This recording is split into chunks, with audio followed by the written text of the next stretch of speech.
CIST dans les vieux pots qu'on fait la meilleure confiture. Les programmes anciens ont la cote. Alors que TF1 va faire renaître de ses cendres la Star Academy, France 2 s'attaque à MasterChef. M6 n'aura plus le monopole des concours culinaires. Le service public a décidé de miser sur une marque déjà bien connue des férus du petit écran. Puisque celle-ci a fait les beaux jours de TF1 au début des années 2000, avant que les audiences ne s'érodent et que la 5e et ultime saison achève sa course sur NT1. Dès ce mardi 23 août, Agathe Le Caron sera donc aux manettes d'une toute nouvelle mouture du concours opposant des cuisiniers amateurs. S'il n'était pas question de faire un copier-coller de la version de TF1, l'animatrice avait tout de même précisé que les téléspectateurs retrouveront les fondamentaux du programme. CIST le cas notamment de l'un des jurés. Yves Camdebord a accepté d'endosser à nouveau ce rôle. Sauf que cette fois, le chef est accompagné de Thierry Marx et Georgiana Viu, finalistes de la première édition de MasterChef. Outre le jury et l'animatrice, qu'est ce que la mouture de France 2 apporte de différent par rapport à celle de la Une? Les gourmands noteront un changement de taille dès la première épreuve de l'émission. Fini la phase de présélection des candidats lors de laquelle une centaine de personnes s'affrontaient sur le ciselage d'un oignon par exemple afin de décrocher leur place au sein du concours. Là, l'aventure débute avec seulement 18 candidats, dont la moitié se qualifiera pour la deuxième émission.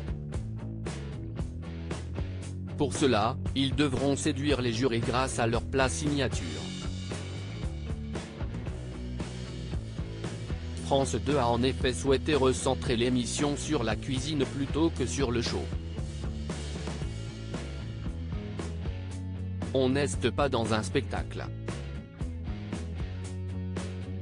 La cuisine amateur est imprévisible et propose des choses d'une audace folle, sans filtre. L'amateur est animé par sa passion, ce qui crée des choses étonnantes, s'est réjoui le producteur Mathieu Bell lors de la conférence de presse.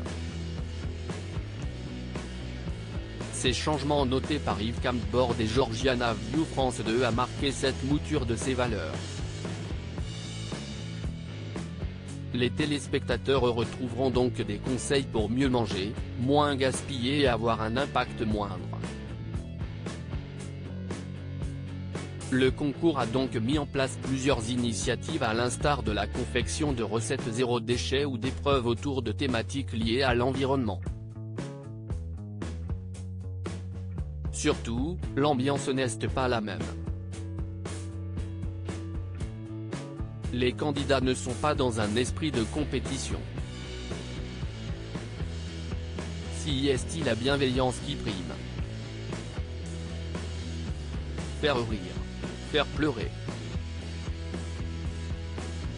Engueuler les candidats, n'est plus à l'ordre du jour, comme nous l'a signalé Yves Camdebord, qui précise tout de même qu'il faut remettre les choses dans leur contexte, l'histoire et la vie n'étaient pas les mêmes.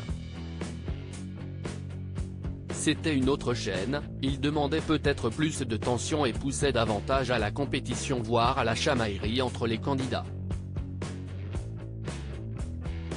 Là, on ne leur a surtout pas demandé. CIST vraiment la bonne humeur, la joie, la gentillesse et la bienveillance qui règnent, explique celui qui a récemment fait sensation dans Mask Singer. Yves Camdebord précise néanmoins que cela n'empêche en rien qu'il ait exigé des candidats de la rigueur, de l'organisation et une discipline de travail. On sait que si on travaille dans la joie et dans un bon esprit, on travaille mieux et on est beaucoup plus performant, note-t-il. Ils ont donc fait leur maximum pour transcender les candidats dans la joie. Autre changement que pointe du doigt Georgiana Viu, le fait qu'à l'époque, lorsqu'elle était candidate, les chefs n'avaient pas trop le droit de nous parler. alors que dans cette version, participants et jurés mangeaient tous ensemble. Et pendant les épreuves, je n'ai pas le souvenir qu'ils venaient nous voir, si ce n'est pour demander ce qu'on faisait, contrairement à ce MasterChef où Yves leur a montré comment lever le filet d'un turbo, par exemple. Une transmission de leur passion chère à ces jurés.